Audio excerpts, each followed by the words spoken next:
नमस्कार दोस्तों, मैं आपका दोस्त श्रीहर निखिल एक बार फिर से आप सबके सामने पेश हूं एक नया विषय लेके। ये तो आप सभी जानते हैं कि साल 2023 का जो श्राद्ध पक्ष का पखवाड़ा है वो प्रारंभ होने वाला है। तो आज मैं आपसे चर्चा करूंगा श्राद्ध पक्ष की दार्शनिक व्याख्या और जीवन में श्राद्ध पक्ष का या पितरों का महत्व क्या होता है। अगर मैं इतिहास की बात करूं या शास्त्रों की बात करूं तो ऋग्वेद के अंदर भी पितरों से संबंधित चर्चाएं की गई है। अगर बात करूं ऐत्रेय ब्राह्मण की तो ऐत्रेय ब्राह्मण ने भी पितरों से संबंधित बहुत सारी बातें कही है और ऐत्रेय ब्राह्मण ने यह भी कहा है किस प्रकार पितरों को वर्गीकृत किया जाए और कैसे कैसे पितरों की उन्होंने श्रेणियां बनाई है। अगर मैं छांदोग्य उपनिषद की बात करता हूं तो वहां पर भी पितरों की व्याख्याएं, पितरों का वर्णन किया गया है। इसका तात्पर्य यह हुआ कि जो पितृ हैं या पितरों की जो बातें हैं या पितरों की जो चर्चाएं हैं या फिर जो हमारे रीति रिवाज हैं वो आज के नहीं है कि हम आज से ही उन्हें मानने लगे हैं। ऋग्वेद जिसे हम कहते हैं कि सबसे पुराना हमारा धार्मिक ग्रंथ है, अगर वहां पर भी पितरों का वर्णन आता है इसका मतलब हम कहीं ना कहीं ऋग्वैदिक काल से ही पितरों की चर्चाएं कर रहे हैं या पितरों की आराधना कर रहे हैं। अगर मैं बात करूं कि हम पितृ किसे कहें या श्राद्ध पक्ष जो है उसका महत्व क्या है, तो देखिएगा श्राद्ध पक्ष आपके पूरे साल का वो समय है जिस समय आप अपने पूर्वजों को याद करते हैं, या जिसको मैं कहूं कि मैंने समर्पित कर दिए ये 15 दिन अपने पूर्वजों को। इसका महत्व यही है कि जो मेरे पूर्वज थे जिनके कारण आज कहीं ना कहीं मैं इस धरती पर हूं, जहां इस धरती पर आज मेरा अस्तित्व है वो उन पूर्वजों के कारण ही है। तो अगर अंग्रेजी में मैं कहूं तो एक तरह से थैंक्स गिविंग टाइम है ये कि मैं उनका धन्यवाद दूं, मैं उन्हें धन्यवाद पेश करूं, धन्यवाद अर्पित करूं, मैं उन्हें याद करूं, मैं उनका स्मरण करूं। श्राद्ध वो समय है जिसमें एक व्यक्ति उस व्यक्ति को याद करता है जो इस धरती से चला गया है। अगर आप भागवत गीता की बात करेंगे तो भागवत गीता में भी ये वर्णन आते हैं, क्योंकि हमारी संस्कृति जो है उसमें आत्मा को अमर माना गया है कि आत्मा का विनाश नहीं होता, आत्मा कभी समाप्त नहीं होती है। आत्मा अगर पुरुष के अंदर है तो या तो वो पितृ योनि में चली जाएगी या फिर वो चली जाएगी देव योनि के अंदर। अब अगर आत्मा आपकी पितृ योनि के अंदर है तो उस वक्त जब मैं उसका स्मरण करता हूं, उस वक्त जब मैं उसकी आराधना करता हूं तो मैं उसे पितृ पूजा कह सकता हूं या पितृ आराधना कह सकता हूं। और अगर वही आत्मा देव में परिवर्तित हो गई तो वो देव स्तुति या देव आराधना बन गई। इसका मतलब ये जो 15 दिन का पखवाड़ा आपका आता है श्राद्ध का, इसको लेकर हमारे मन में जो भ्रांतियां हैं, हमारे मन में जो कहीं ना कहीं एक ऐसा विषय है कि श्राद्ध में हमें शुभ काम नहीं करना चाहिए या फिर हमें इस प्रकार के कार्यों को वर्जित रखना चाहिए, जैसे कि हमें किसी तीर्थ पर नहीं जाना है, किसी मंदिर में नहीं जाना है, किसी प्रकार के नए कार्य का प्रारब्ध हमें नहीं करना होता है। इस प्रकार के बहुत सारे नियम हमारे समाज में चलते हैं। अगर मैं इसकी व्याख्या करूं तो दार्शनिक व्याख्या के अंतर्गत अगर मैं करूं या फिर मैं ऋग्वेद का ही आपसे उदाहरण देकर बात करूं तो ऋग्वेद आपसे ये कहता है कि आपको जो प्राप्त करना है आप उसकी स्तुति कीजिए। आपको जो प्राप्त करना है आप केवल अपने मस्तिष्क में, अपने विचारों में और अपने जीवन के अंदर उसको उतारिए और आप पाएंगे कि आपने उसे पा लिया है। एक समय के बाद वो आपको मिल जाएगा। अगर दर्शन शास्त्र की मैं बात करता हूं तो दर्शन शास्त्र आपको क्या कहता है कि चूंकि संसार में आपका जन्म और मरण दोनों ही तय नहीं है, दोनों ही निश्चित नहीं है, तो यहां पर जो 365 दिन है, 2400 घंटे हैं, 2400 घंटे में से कोई भी पल ऐसा नहीं है जिसको आप अशुभ कह सके। कोई भी पल ऐसा नहीं है जिसको आप कहें कि ये मेरे काम का नहीं है या ये पल जो है मेरे लिए शुभ नहीं है।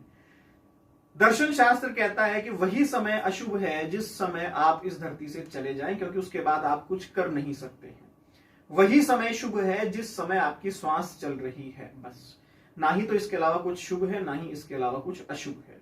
तो दर्शन शास्त्र तो आपको ये ज्ञान देता है कि ये 15 दिन भी आपको 2 या 3 कार्य अवश्य करने चाहिए। पहला कार्य, आप प्रतिदिन अपने पूर्वजों को याद करें। प्रतिदिन आप उन्हें याद करें जिनके कारण आप इस धरती पर हैं। अगर आपको अपने दादाजी, परदादाजी या फिर उनसे भी पहले के कोई व्यक्ति याद हो, या फिर आपके जस्ट पहले वाले आपके पिताजी, माताजी, या आपके घर में कोई छोटा व्यक्ति, छोटा बच्चा अगर चला गया हो, तो आप उन्हें याद करें, आप उनका धन्यवाद दें। आप कहीं ना कहीं प्रयास करें इन 15 दिनों में कि जब भी आप भोजन करें तो भोजन का पहला निवाला आप पितरों के रूप में अपनी थाली से बाहर निकालें और फिर बाद में उसे गाय को या फिर किसी चिड़िया को, पक्षी को, इन्हें आप दे दें। ये कुछ एक कार्य हैं जो आपको करने चाहिए पितृपक्ष में। कहीं ना कहीं आपने इस प्रकार 15 दिन अपने पूर्वजों के प्रति ये एक बात सिद्ध करी है कि आप मुझे स्मरण में हैं, मैं आपको भूला नहीं।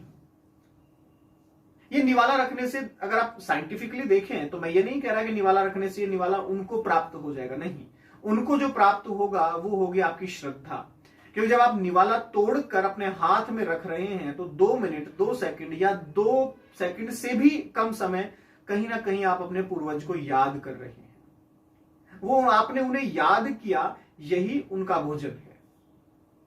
और चूंकि वो निवाला जो आपने तोड़ा है वो उनके नाम का तोड़ा है, तो मैं देखता हूं कि वो अब कहीं ना कहीं मानव योनि में तो नहीं है।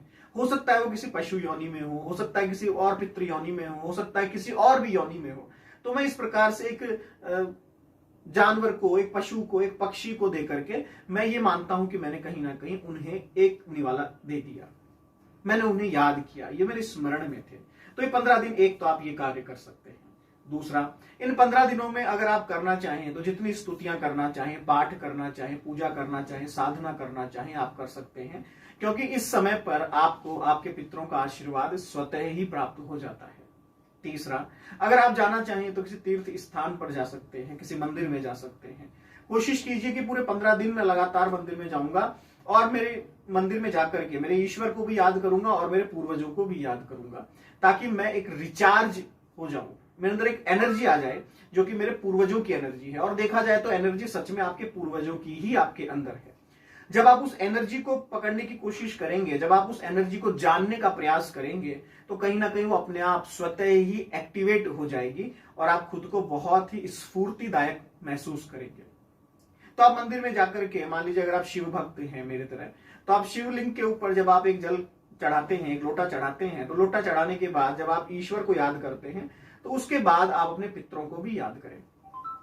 ऐसा करने से आप देखेंगे कि आपके जीवन में स्वतः ही बहुत ही एक पॉजिटिविटी आना शुरू हो जाएगी। तो ये पितृपक्ष जो है आपका, श्राद्ध पक्ष जो है आपका, इसमें केवल और केवल आप अपने पितरों को याद करके, अपने पूर्वजों को याद करके एनर्जेटिक हो सकते हैं, ऊर्जावान महसूस कर सकते हैं, पॉजिटिविटी को ग्रहण कर सकते हैं। क्योंकि ये एक ऐसा फेज है 15 दिनों का जब मैं मेरे पूर्वजों के साथ सीधे कनेक्ट होता हूं, सीधे जुड़ जाता हूं। तो आप सभी लोग अगले 15 दिनों में ये 2-3 कार्य अगर करेंगे तो आप पाएंगे आप खुद को बहुत अच्छा महसूस करेंगे। ये कोई अशुभ समय नहीं है। जो लोग कहते हैं कि बड़ा अशुभ समय है, यहाँ कोई शुभ कार्य नहीं करना चाहिए, ये नहीं करना चाहिए, तो इसके लिए मैं एक छोटी सी बात कहना चाहूंगा। ये समय अशुभ हो सकता है कब? जब मेरे पुराने पूर्वज अशुभ हों। ये समय शुभ हो सकता है कब? जब मेरे पूर्वज भी शुभ हों। अब निर्णय आपका है कि आप अपने पूर्वजों को क्या मानते हैं। बहुत बहुत धन्यवाद।